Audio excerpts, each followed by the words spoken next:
Bonjour à vous, Parashat Pikoudé. Alors, on est dans la dernière paracha du livre de Shemot, le livre qui est appelé aussi le livre de la Géoula, qui commence avec la sortie d'Égypte et qui se termine avec la construction du fameux Mishkan dans le désert, l'édifice dans lequel Dieu va résider. Et là, dans cette paracha, on a une longue description du fameux Mishkan. Donc cet édifice-là, comment il est monté, qu'est-ce qu'on y a amené, et comment il s'est posé, dans tous ces détails. Et à la fin, au summum, lorsque le Mishkan est prêt, dressé, et que la présence divine s'habille à l'intérieur, et tout le Ham Israël est là, en train de contempler cette scène, là, on a un verset qui arrive comme un cheveu dans la soupe, en quelque sorte, et qui nous dit, dès qu'on va plier le Mishkan, la nuée divine va se retirer, les bénis Israël vont commencer à voyager sans le Mishkan et sans la présence divine.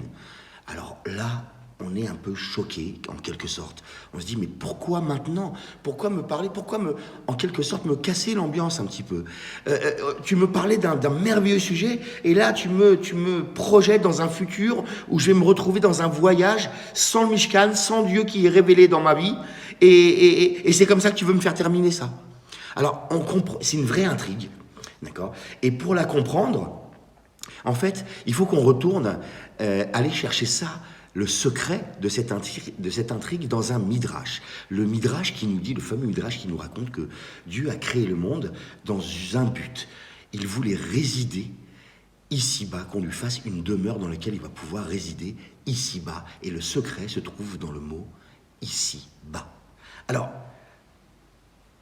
en bas, ça veut dire quoi?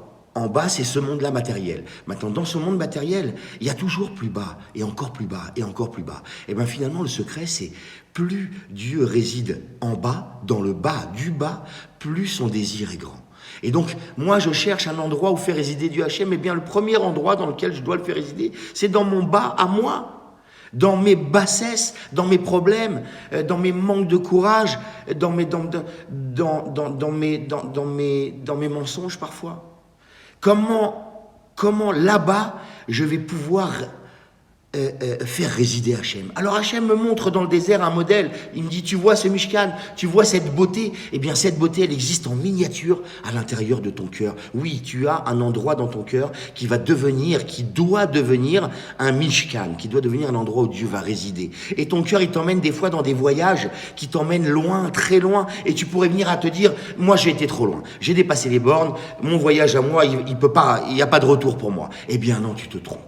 Dieu veut résider dans ton bas à toi, dans ton cœur. Ton cœur est un endroit chéri d'Hachem dans lequel dès que tu vas t'en apercevoir et que tu vas comprendre que tu peux rester connecté à lui et tu peux l'appeler, tu peux lui parler et demander son aide, à ce moment-là, ton cœur va s'ouvrir et il deviendra un Mishkan et finalement tu auras gagné. C'est précisément les voyages qui nous donnent l'opportunité de pouvoir révéler Hachem à l'intérieur de son cœur, dans sa foi, dans sa joie, dans son courage et dans toutes les belles choses. Donc finalement, cette intrigue-là qui nous disait, mais tu me montres un Mishkan et puis après tu me le plies, tu te retires, tu t'absentes et tu me dis voyage. Mais pourquoi? Eh bien précisément pour ça. C'était un modèle pour te dire, tu vas voyager et tu vas, oui, faire de ton cœur un Mishkan parce que c'est dans les voyages que ça se passe.